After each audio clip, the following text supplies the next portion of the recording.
Après le premier morceau, j'avais pris la tasse et j'avais fait « Est-ce que mon thé est chaud ?» comme ça, tu vois. Et parfois, je fais des blagues à la con.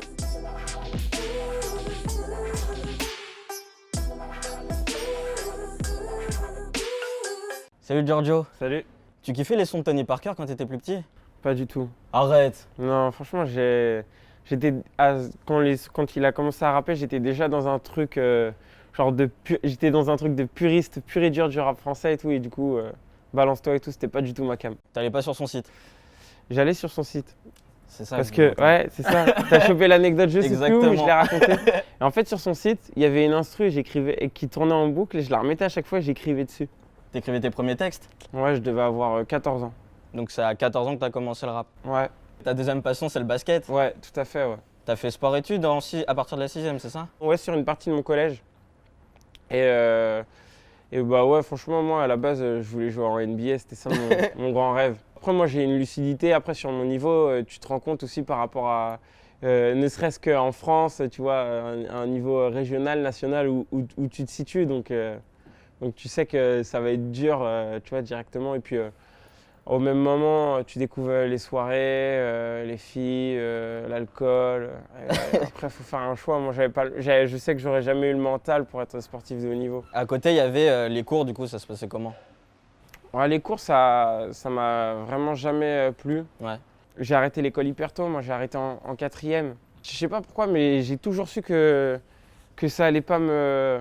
Enfin, bizarrement, mais c'était un peu prétentieux de ma part, mais je sentais que ça allait pas me servir dans ma vie, quoi. L'école? Ouais. Genre, j'arrivais pas à trouver ma place et je me disais non, mais moi, de toute façon, je m'en sortirais sans.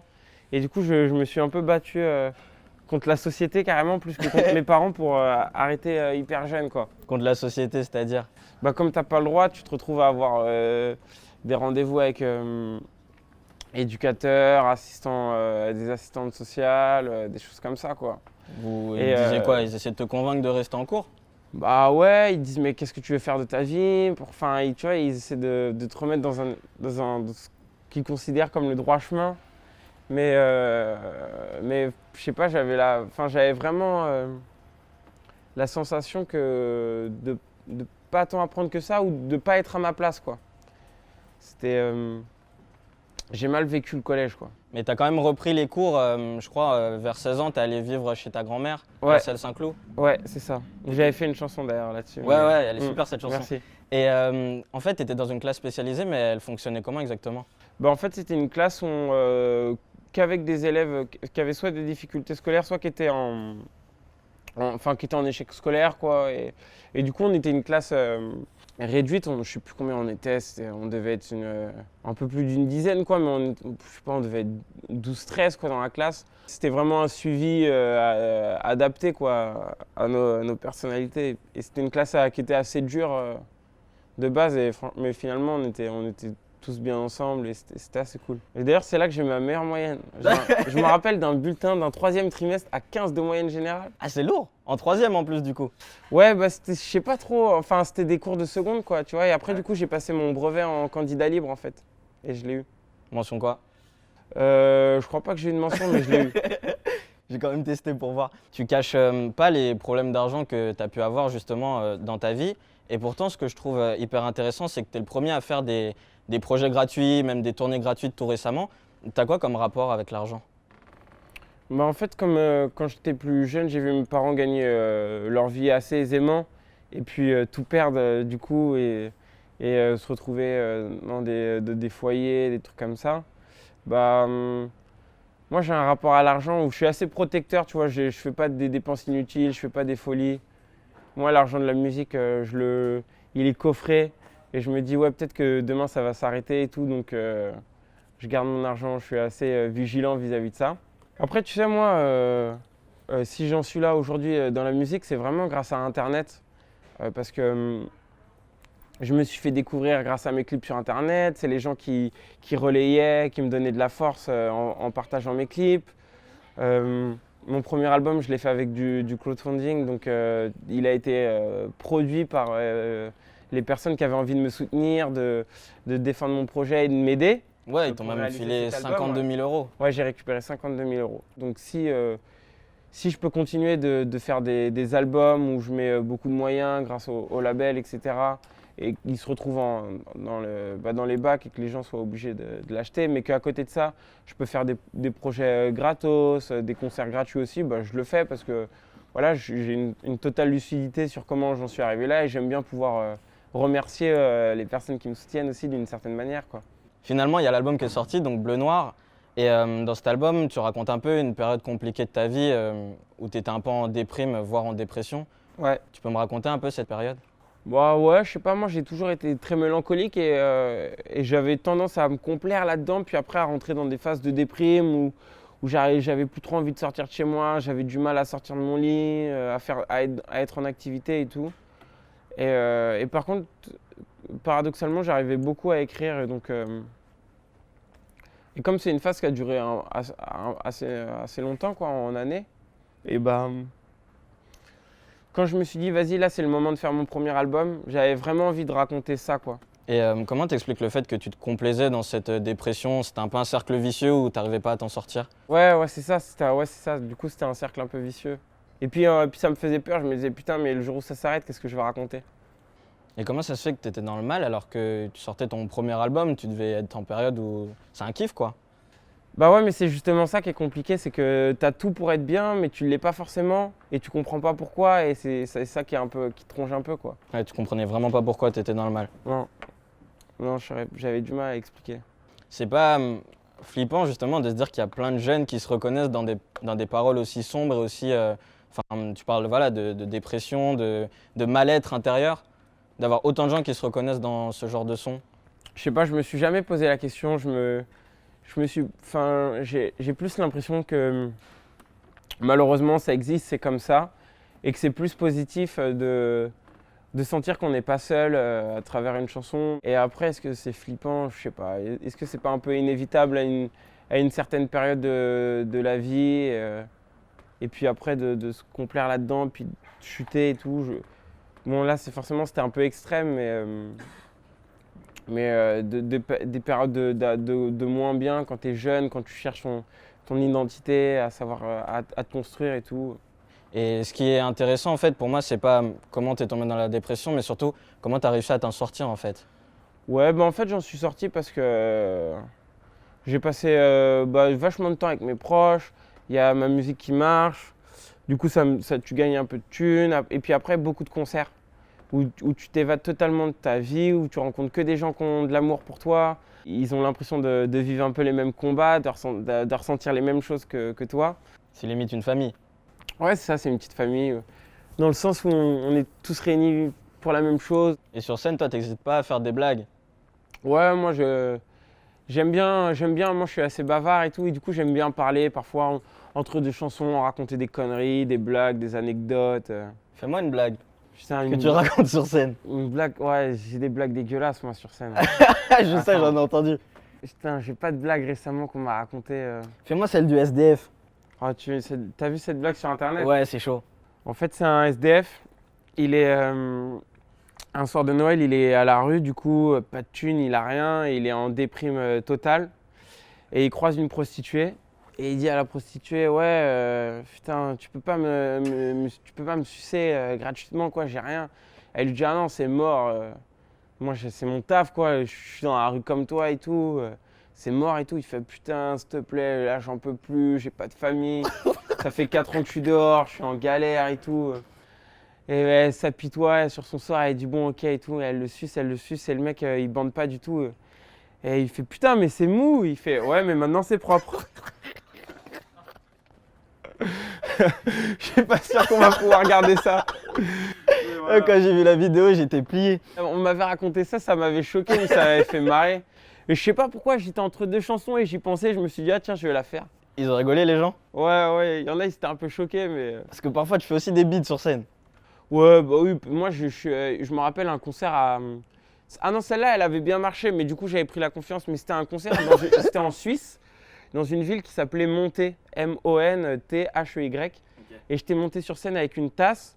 Et après le premier morceau, j'avais pris la tasse et j'avais fait « Est-ce que Monthey est chaud ?» comme ça, tu vois. Et parfois, je fais des blagues à la con. Et celle-là, c'est mon ingé son qui me l'avait filé et elle m'avait fait vraiment rire. Du coup, je l'ai repris sur scène. Ouais, surtout qu'aujourd'hui, maintenant, tu délivres un message d'espoir en plus dans tes chansons, c'est hyper positif. Ouais, bah même en fait, dans Bleu Noir, il y avait des morceaux comme Rêveur. Il y a toujours eu un peu d'espoir dans ma musique, mine de rien. Et maintenant, c'est encore d'autant plus accentué. Donc, C'est un message que tu veux faire passer ça à notre génération? De Bah combattre, etc., de vivre ses rêves, ce genre de choses? ouais, totalement. En fait, je trouve que déjà, en cours, on nous demande très vite ce qu'on veut faire. On nous met dans une branche scolaire et tout. Et j'ai l'impression qu'on n'a pas vraiment le temps de savoir ce qu'on veut faire et de s'écouter soi-même, qu'on est déjà prisonnier par des obligations telles que ramener de l'argent, quoi, ou bah, voilà, faut que tu fasses des études. Et du coup, je trouve qu'on s'écoute pas assez. Même si j'ai travaillé à fond et que je me suis donné les moyens de réussir, il y a un facteur un peu chance qui rentre en compte, au-delà du talent sans doute. Donc je dirais pas à tout le monde, bah voilà, si vous voulez faire de la musique, faites de la musique, mais au moins si vous voulez le faire, allez-y, mais allez-y à fond, à 200%, donnez tout pour ça et il faut y croire, quoi. Et je pense que moi j'ai vraiment envie qu'on s'écoute plus et pour se donner à fond dans ces projets, quoi. Tu me parlais de la notion d'espoir dans tes textes, etc. Il y a quand même un domaine où j'ai l'impression que tu n'es pas désespéré, mais tu t'en fous maintenant, c'est la politique. Ouais, en fait, en même temps, je me suis rendu compte que ma musique était hyper politique dans le sens où finalement la politique à la base, si on en revient à ce que veut dire le mot, c'est parler du peuple. Et je fais que ça finalement. Donc ma musique, elle est d'une certaine manière hyper politique. Et en même temps, la politique pure et dure, comme on l'entend d'hommes en costard qui défendent des valeurs de droite ou de gauche ou du centre, ça m'intéresse peu. Tu votes pas? Non, je vote pas, mais c'est plus un acte politique. C'est plus parce que comme il n'y a personne qui me plaît et je me retrouve dans aucune personne, j'ai plutôt envie d'appartenir au taux d'absentéisme, plus qu'en fait il a plus de valeur que le vote blanc. Et je me dis, si personne vote, peut-être qu'à un moment ils se rendront compte qu'on n'est pas d'accord, quoi. Toi, tu es surtout un pacifiste. Par exemple, tu es autant contre les anti-flics que contre les policiers qui font des bavures. En fait, la haine anti-flic, elle a rien de bon. Enfin, quoi qu'il arrive, la haine, ça n'a rien de bon. Les extrêmes, ça n'a rien de bon.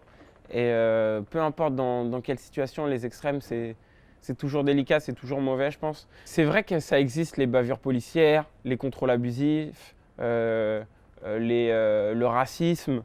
Bon, ouais, voilà, il y a des affaires comme l'histoire d'Adama Traoré qui ne sont pas réglées, etc. Et même s'il y en a qui payent, il y a quand même une justice à deux vitesses, quoi, en fonction de qui tu es. Et donc je sais que ça existe tout ça, mais c'est pas pour autant que c'est toute la police et il ne faut pas déshumaniser les personnes derrière une enseigne ou un costume ou quoi que ce soit. Et tu as 25 ans aujourd'hui, tu vas faire le Zénith, tu es égérie de Givenchy, et pourtant tu restes un mec normal, j'ai l'impression. Bah ouais, parce que après, tu vois, je suis pas non plus le numéro un dans le rap, quoi. Donc même si ça marche pour moi, je pourrais encore grimper, devenir plus célèbre, etc. Mais je sais pas, je crois que c'est important de pas trop se perdre là-dedans. J'ai pas envie d'une vie qui me coupe du monde parce que je peux plus sortir de chez moi ou parce que je me crois supérieur ou quoi que ce soit. Pourtant, il y a plein de jeunes qui rêvent d'avoir cette vie-là, une Ouais, vie de star. ouais, et je leur souhaite de vivre leur rêve parce que c'est dire que tu vis mine de rien de ta passion. Il y a quand même plein d'avantages à ça, quoi. C'est quoi les avantages? Bah, moi déjà, tu vois, je gagne quand même plus de thunes que la plupart des jeunes de mon âge. C'est quand même une sécurité. Euh, et puis tu peux te faire des kiffs, quoi. Par exemple, il y a un auteur que j'aime beaucoup. Et genre, je me suis permis de le contacter sur Instagram pour le rencontrer parce que ça me ferait plaisir d'échanger avec lui parce que j'aime bien sa manière d'écrire et tout. Et il m'a répondu et ça va pouvoir se faire, mais tu vois, est-ce que si j'avais pas eu cette notoriété, parce que j'imagine qu'il reçoit plein de messages, ou du coup il me connaît, est-ce qu'il m'aurait répondu ou pas, je suis pas sûr, quoi. Donc c'est quand même assez cool de... Mais je trouve ça ouf que les avantages de la célébrité pour toi, c'est contacter des auteurs que tu aimes bien, alors que pour d'autres, ce serait acheter des grosses voitures, faire des soirées, etc., se perdre un peu dans tout ça. Toi, juste le fait de contacter un auteur, t'es content. Bah ouais, après moi, les voitures, ça m'a jamais fasciné. T'as même pas le permis en plus. Non, non, j'ai pas le permis, mais ça va être bientôt résolu. Mais ça m'a jamais fasciné les grosses voitures et tout. Même gamin, j'ai jamais rêvé de grosses BMW. J'ai toujours trouvé ça chelou que de mettre beaucoup de thunes là-dedans. Genre, il y a tellement de trucs plus cool à faire. Du coup, qu'est-ce qu'on peut te souhaiter? Des voyages, du succès? Bon, on peut me souhaiter que mon album plaise le plus possible, au plus de monde possible, et puis de kiffer la vie, quoi. Merci Giorgio. Merci à toi. Bon, t'as pensé quoi de cette interview? Bah écoute, c'était vraiment cool et t'étais vraiment bien renseigné. Ça m'a surpris. Vraiment cool. Ouais, j'ai bien travaillé le dossier. Grave. Merci à vous d'avoir regardé cette interview. C'était donc le Moonwalk de Giorgio. N'hésitez pas à vous abonner à cette chaîne YouTube et à me dire qui vous voudriez voir dans Moonwalk en invité. À très vite, merci.